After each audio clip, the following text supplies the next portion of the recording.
इकाई 3 सतत विकास के दृष्टिकोण। प्रश्न नंबर 1, सतत विकास के यथास्थिति दृष्टिकोण की चर्चा कीजिए। उत्तर, सतत विकास के यथास्थिति दृष्टिकोण के समर्थकों का मानना है ऐसी कोई समस्या नहीं है जिसका समाधान असंभव हो, इसलिए मौजूदा स्थिति में किसी भी परिवर्तन की आवश्यकता नहीं है। सरल शब्दों में कहें तो इस दृष्टिकोण के अनुसार विकास के लिए किसी बड़े परिवर्तन की जरूरत नहीं है। यथास्थिति अर्थात वर्तमान समय में जो संसाधन उपलब्ध हैं उन्हीं से सतत विकास को प्राप्त किया जा सकता है। इस दृष्टिकोण के मूलभूत तत्व इस प्रकार हैं। पहला, अधिक जानकारी, बदलते मूल्य और नई प्रौद्योगिकी की मदद से सतत विकास को आसानी से प्राप्त किया जा सकता है। दूसरा, भ्रष्टाचार में कमी और अच्छे प्रशासन की मदद से सतत विकास को प्राप्त किया जा सकता है। तीसरा, आर्थिक वृद्धि अर्थात एसडी सतत विकास को बढ़ावा देती है। चौथा, व्यवसाय सतत विकास के चालक हैं। यथास्थिति दृष्टिकोण को सतत पर्यावरण के लिए मजबूत प्रतिबद्धता के रूप में नहीं जाना जाता है। हालांकि विश्व बैंक ने इस दृष्टिकोण को गरीबी दूर करने वाले दृष्टिकोण के रूप में स्वीकार किया है, लेकिन यह दृष्टिकोण सतत विकास के लिए किसी बदलाव की बात नहीं करता है। प्रश्न नंबर 2, सामुदायिक क्षमता निर्माण दृष्टिकोण क्या है? उत्तर, इस दृष्टिकोण के अनुसार गरीबी रेखा के नीचे रहने वाली जनसंख्या में कौशल विकास और ज्ञान की वृद्धि की जानी चाहिए, क्योंकि सतत विकास के लक्ष्य को इसी माध्यम से प्राप्त किया जा सकता है। कौशल और ज्ञान की मदद से गरीबी रेखा के नीचे जीने वाले लोग देश तथा समाज के विकास में योगदान दे सकेंगे। इसके लिए फोर्ड संस्था ने ABCD मॉडल तैयार किया है, जिसके 3 मुख्य क्षेत्र इस प्रकार हैं। पहला क्षेत्र है संसाधन, प्राकृतिक संसाधन, वन तथा वन्य जीव और पशुपालक स्थायी आजीविका प्रदान करते हैं। दूसरा क्षेत्र है सामाजिक, सामाजिक बंधन गरीबों की सहायता करने में लोगों को प्रोत्साहित करते हैं। तीसरा क्षेत्र है मानव संपत्ति, मानव संपत्ति अर्थात लोगों में मौजूद वे कौशल जो उन्हें गरीबी क्षेत्रों में, ग्रामीण क्षेत्रों में रोजगार प्राप्त करने में सहायता करता है।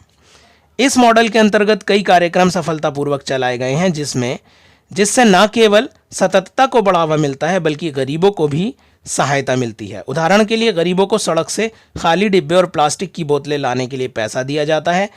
इससे एक और गरीबों को सहायता मिलती है, वहीं दूसरी ओर सड़कों की सफाई होती है। प्रश्न नंबर 3, सतत विकास के औद्योगिक क्षेत्र दृष्टिकोण की चर्चा कीजिए। उत्तर, औद्योगिक क्षेत्र दृष्टिकोण एक प्रणाली है। इसके अनुसार विकास के लिए औद्योगिकीकरण बेहद जरूरी है, लेकिन सतत विकास के लिए पर्यावरण का संरक्षण भी बेहद जरूरी है। पर्यावरण और उद्योगों के लिए ऐसी नीतियों का निर्माण किया जाना चाहिए जो एक दूसरे से सामंजस्य स्थापित करें। औद्योगिक क्षेत्र दृष्टिकोण के अनुसार 2 मुख्य तरीके हैं जिनके माध्यम से सतत विकास को प्राप्त किया जा सकता है। वे 2 मुख्य तरीके इस प्रकार हैं। पहला, जिम्मेदार उद्यमशीलता। संयुक्त राष्ट्र ने कहा है कंपनियों को इस प्रकार चलाया जाना चाहिए कि पर्यावरण का संरक्षण हो सके।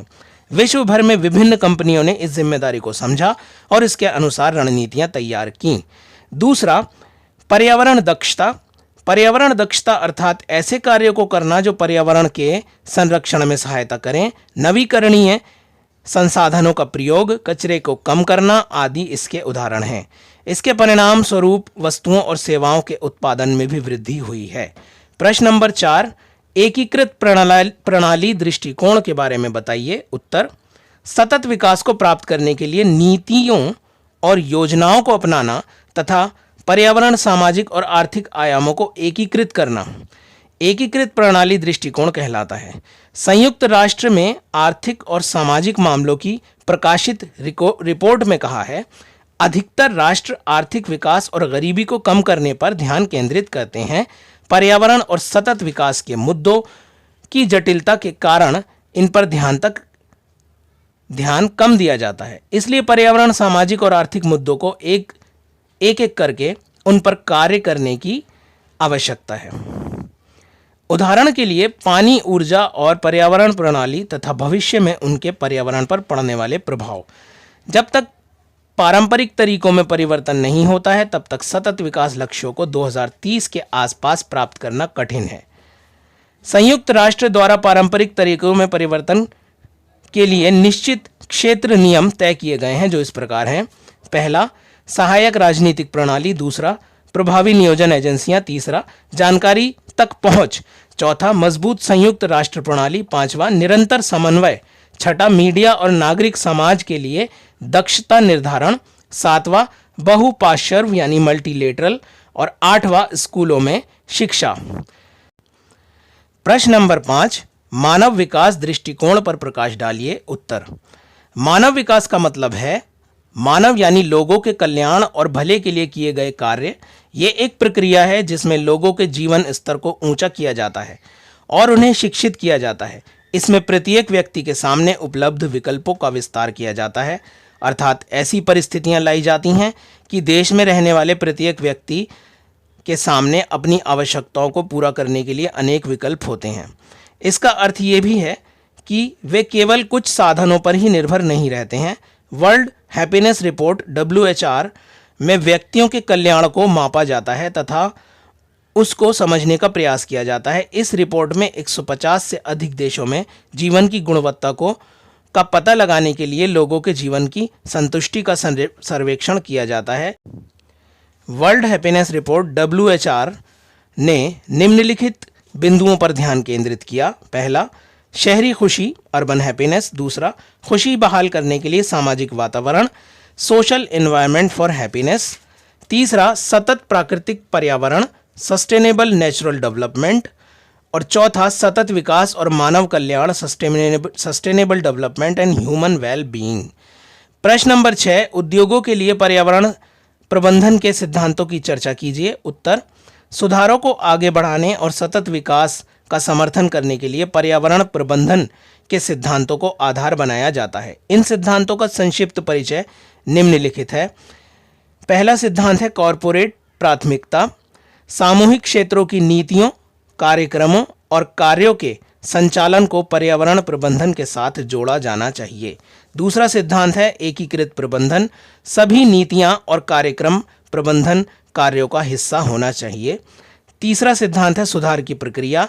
व्यवसायों को अपनी प्रक्रियाओं को बेहतर बनाने के लिए निरंतर प्रयास करते रहना चाहिए। तकनीकी विकास, वैज्ञानिक उपभोक्ता की ज़रूरत और सामाजिक अपेक्षाएं इसमें शामिल हैं।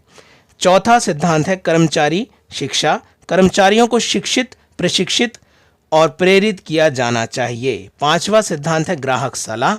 ग्राहकों को उत्पादनों के सुरक्षित उपयोग, परिवहन, भंडारण और व्यवस्था पर सलाह दी जानी चाहिए। छठा सिद्धांत है अनुसंधान। कंपनियों को कच्चे माल, उत्पादों, प्रक्रियाओं, उत्सर्जन से पर्यावरण पर पड़ने वाले प्रभावों का शोध करना चाहिए।